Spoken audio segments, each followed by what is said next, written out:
आपण बघतोय की परभणीमध्ये कालपासून आरोग्य विभागाचं चौकशी पथक जे आहे ते तळ ठोकून आहे आणि या ठिकाणी आपण बघतोय की आता जे मयत आहेत त्या मयतांचे नातेवाईक या ठिकाणी दाखल झालेले आहेत. आपल्यासोबत पती आहेत.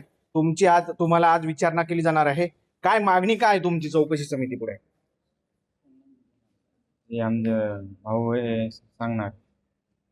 काय चौकशीची मागणी चौकशी समिती या ठिकाणी आलेली आहे. काय मागणी करणार आहात तुम्ही?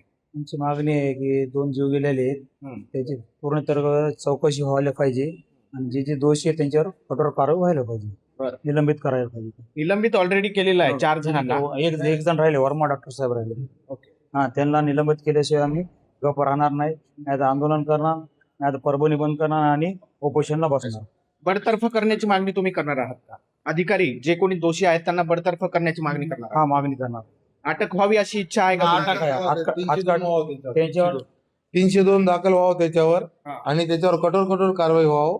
मेडिकल कॉलेज हे कशासाठी आहे? मग त्यासाठी ते आपला पहिला सुविल चांगला होता ना. नांदेडला रेफर करायची कारण काय होतं त्याचं आम्हाला त्याचं सविस्तर माहिती द्यावी. का कारण? आणि दुसरी प्रायव्हेट अँब्युलन्स आणल्यावर बी ते म्हणत होते की अँब्युलन्स आणू नका. 10:30 वाजेपर्यंत कशासाठी थांबिलं? 6 वाजल्यापासून. आपण बघतोय की आणि तरी पेशंट जर एक्सपायर झालं तर त्याला दुसरी चिठ्ठी लावून का पळविण्यात येऊ लागलं? कशासाठी पळू लागले? त्याचं कारण काय होतं? तर तुमचा आरोप आहे का की मृतदेह सुद्धा लपवण्याचा प्रयत्न- लपवण्याचा नाही, पळविण्याचा प्रयत्न होता. लपविण्याचा नाही, पळविण्याचा. आरोपी नाव देऊन काय काय सगळं प्रकरण घडलं होतं? 6:30 वाजल्यापासून मी तिथं होतो. ऍडमिट करायला मी स्वतः होतो आणि मुलाची लेट झाली. 6:30 वाजल्यापासून आम्ही त्याच्यानंतर पहिले मुलाचं 8 वाजता ध्यान झाला पोटामध्ये.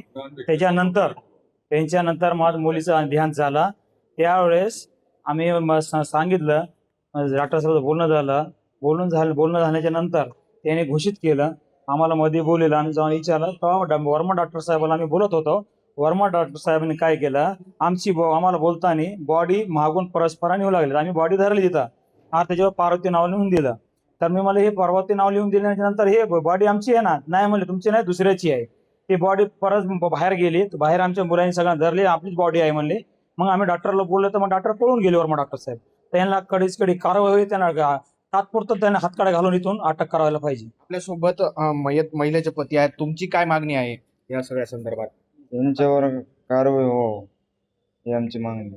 आपण बघतोय की संबंधित दोषींवरती 302चा गुन्हा दाखल करावा अशी मागणी देखील नातेवाईकांकडून केली जाते. त्याचबरोबर या संदर्भात जे आहे ते मृतदेह सुद्धा लपवण्याचा प्रयत्न झाल्याचा आरोप या ठिकाणी नातेवाईकांनी केला. त्यामुळे आता ही सगळ्या गोष्टी ज्या आहेत त्या समितीपुढे मांडल्या जाणार आहेत आणि त्यानंतर समिती जो आहे तो या संदर्भातला निर्णय घेणार आहे. Camera person Sudarshan Patil sir, Dnyaneshwar उंडा, TV9 मराठी, परभणी.